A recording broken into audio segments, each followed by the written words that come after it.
Tapi juga di Indonesia banyak orang Arab yang kerja di sini. Berarti tugas kita, فَإِذَا عَزَمْتَ فَتَوَكَّلْ عَلَى.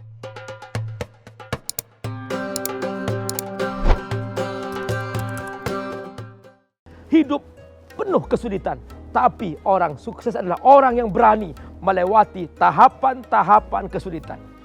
Yang kelima, Allah Subhanahu wa taala memberikan bekal bahwa seorang yang sukses adalah dia tidak membuang waktu. Faida faraghta fansab. Dia bukan pemalas. Faida faraghta fansab. Dia bukan seorang yang berpangku tangan. Faida faraghta fansab. Itulah pribadi Nabi. Maka dia tidak ada waktu yang terbuang. Dan terakhir Allah membekali sebuah bekal yang luar biasa. Wa ila rabbika farghab. Bergantung kepada Allah. Bersama Allah. Berdoa kepada Allah. Bertawakal kepada Allah. Wa ila rabbika farghab. Itulah pribadi yang kemudian lahir menjadi pribadi yang tangguh. Di kota Mekah diancam, Nabi tetap bertahan. Dihina, Nabi tetap berdakwah. Dengan apapun yang dilakukan oleh masyarakat Mekah, membenci Nabi, membuli Nabi, membazir Nabi. Waktu itu belum ada sosial media, tapi mereka juga menyebarkan fitnah tentang Nabi. Nabi tetap bertahan, maju ke depan, tidak pernah menyerah.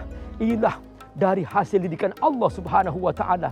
Saudaraku rahimakumullah, ini cara Allah mendidik sang hamba sebagai contoh terbaik. Laqad kana lakum fi Rasulillah uswatun hasanah. Contoh terbaik adalah Rasulullah sallallahu alaihi wasallam. Bukan hanya dalam konsep ibadahnya, bukan hanya dalam dimensi kehidupannya, tapi juga dalam dimensi karakternya untuk bersikap selalu produktif, berbagi, membantu orang lain sekalipun dia dalam kondisi sulit. Pantang minta-minta, pantang menyerah. Itulah pribadi Rasulullah sallallahu alaihi wasallam. Orang beriman Allah bina untuk menjadi pribadi yang kuat. Al-mu'minul qawi khairun wa ahabbu ila Allah minal mu'minid dhaif. Pribadi mukmin yang kuat lebih baik bagi Allah Subhanahu wa taala daripada seorang mukmin yang lemah. Begitulah saudaraku rahimakumullah, kita hendaklah selalu tampil meyakinkan. Jangan menampakkan wajah yang pesimis, jangan menampakkan pandangan yang gamang, kosong, seakan-akan tidak punya arah, tapi selalu kita menampakkan pribadi yang optimis, memandang ke depan, langkah meyakinkan, dan tidak pernah dia berkecil hati. Seorang mukmin bersama Allah Subhanahu wa taala, hatinya selalu besar. Mengapa? Karena ketika seseorang bersama Allah, Allah Maha Kaya, Allah punya segalanya, maka dia tidak akan pernah merasa dirinya kecil. Kenapa? Karena dia bersama Allah Subhanahu wa taala. Pemirsa, dirahmati Allah Subhanahu wa taala, saudara-saudaraku semua, yang membedakan manusia dengan binatang adalah bahwa Allah memberi akal dan pikiran. Karena itu, janganlah berhenti berfikir dan mencari solusi pada saat kita mengalami situasi yang kurang nyaman dalam kehidupan kita. Rasulullah SAW memberi pelajaran pada kita betapa beliau selalu bekerja keras sejak masih muda. Mengembala kambing, ikut berdagang dengan pamannya sampai menjalankan usaha istri tercinta Khadijah radhiyallahu anha. Al-Quran dengan jelas menyebutkan, bertebaranlah kalian di muka bumi untuk mencari rezeki Allah Subhanahu wa taala. Ini bisa diartikan Allah menurunkan rezeki di mana-mana dan bisa didapat siapapun. Subhanallah. Assalamualaikum warahmatullahi wabarakatuh. Alhamdulillah, alhamdulillah, alhamdulillah alladhi hadana lihadha wa ma kunna linahtadiya laula an hadana Allah. Allahumma salli wa sallim وزد وبارك وأنعم على سيدنا ونبينا محمد وعلى آله وصحبه أجمعين. أما بعد, pemirsa yang dimuliakan Allah Subhanahu wa taala, coba begitu kita sekarang kan setiap hari baca Quran di bulan Ramadan ini, akan ketemu udkhulu, ukhruju, ud'u, semuanya ada perintah-perintah harus kita laksanakan amalnya. Jadi qala rabbukum ud'uni, doalah. Jadi harus kita laksanakan doa biar Allah Subhanahu wa taala terima dan ijabah doa-doa kita. Faqultu istaghfiru rabbakum. Harus ada amalnya, harus kita laksanakan amal biar Allah Subhanahu wa taala ampuni segala dosa-dosa kita. Sampai begitu ahlul jannah, ahli surga mau masuk surga, Allah perintahkan udkhulul jannata. Harus kita bergerak dan masuk surga Allah Subhanahu wa taala. Masih hidup, selalu bergerak. Amallah. Yang anda bisa, yang anda mampu. La yukallifullahu nafsan illa wus'aha. Yang jamin rizkimu itu Allah. Dan yang perintah anda harus bekerja, anda harus amal, anda harus semangat, itu Allah Subhanahu wa taala. Contohnya, Rasulullah sallallahu alaihi wasallam bersabda, "La an yahtatiba ahadukum khairun min an yas'ala an-nasa a'tauhu aw mana'uhu."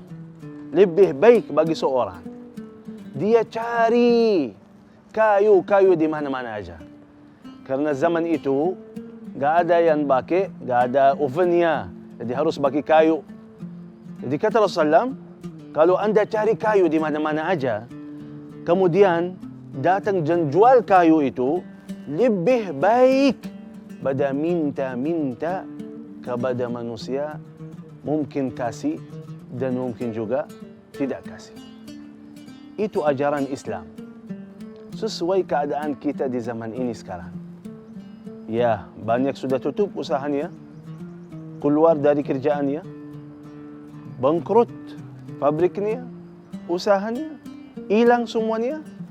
Tapi bukan artinya anda diam dan bilang, udah saya mau kemana, tidak bisa apa-apa. Dan subhanallah, nyata sekali depan mata kita sendiri, bagaimana ada orang menjadi miskin di zaman pandemi ini. Banyak juga gara-gara corona ini jadi kaya. Kok bisa? Ya bisa. Allah Subhanahu wa taala betul tutupi satu jalur rezeki, tapi sudah buka yang lain.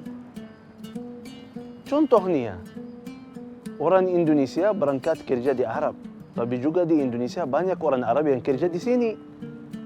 Berarti tugas kita, فَإِذَا عَزَمْتَ فَتَوَكَّلْ عَلَى اللَّهِ. Begitu kata Rasulullah sallallahu alaihi wasallam, mau keluar dari rumah, coba dengar doa ini. Begitu anda keluar dari rumah, ingat Allah. Memohon kepada Allah, doa kepada Allah. Apa? Bismillah. Tawakkaltu 'ala Allah. La haula wala quwwata illa billah. Ini basrah diri kepada Allah Subhanahu wa taala. Yang atur perjalanan saya ini, mencari rezeki ini, itu Allah Subhanahu wa taala. Yang memudahkan ini Allah Subhanahu wa taala. Yang berikan rezeki Allah Subhanahu wa taala. Langsung dapat jawaban dari malaikah, hudita, dapat petunjuk hidayah. Wa kufita, dapat kecukupan dalam perjalanannya. Wa wuqita, dapat lindungan dari Allah Subhanahu wa taala. Ini orang mukmin tidak boleh berhenti dan tidak boleh putus asa untuk urusan dunia atau akhirat. Sekarang orang mukmin mau akhirat, tapi tidak boleh diam. Kalau mau surga, silahkan. Tapi surga ini butuh amal, butuh doa, salat, sedekah, istighfar, zikir. Kalau tidak ada amal ini, berarti tidak akan dapat surganya Allah Subhanahu wa taala. Jadi urusan dunia atau urusan akhirat, selalu kita butuh amal dan bekerja keras. Karena itu ada di dalam surga Allah Subhanahu wa taala banyak martabat. Jadi di sini sebut dalam hadis Rasulullah sallallahu alaihi wasallam, al-jannatu 100 martabah, 100 tingkat. Untuk apa? Ya, yang kerja cuma berapa jam, beda yang kerja 24 jam. Yang malas-malas kerjaannya beda dengan orang yang semangat dalam kerjaannya. Orang salat, tapi baru salat fardu. Apakah sama posisinya di mata Allah Subhanahu wa taala dan di dalam surga Allah seperti orang sepanjang malam lagi qiyamul lail, atau orang yang tidak baca Quran sama sekali apalagi di bulan Ramadan, dengan orang yang sering khatam berkali-kali setiap hari baca Quran yang banyak berkali-kali khatam Quran di bulan Ramadan? Apakah mereka ini sama? Qul hal yastawi alladhina ya'lamuna walladhina la ya'lamun. Tidak mungkin sama. Orang yang ilmu, orang yang amal, orang yang tidak punya ilmu, orang yang tidak punya amal, tidak mungkin bagi Allah sama. Itu tidak mungkin sama urusan dunia atau akhirat. Semuanya atur oleh Allah Subhanahu wa taala, kita yakin. Wa fis sama'i rizqukum wa ma tu'adun, kita yakin. Tapi itu yang Allah Subhanahu wa taala menjaminkan rezeki kita. Allah Subhanahu wa taala suruh kita beramal. Suruh kita beramal, nanti jangan fikirkan rezeki, akan Allah Subhanahu wa taala yang namanya Ar-Razzaq, yang Maha berikan rezeki, akan Allah Subhanahu wa taala selalu berikan jalan keluarnya. Amin ya rabbal alamin.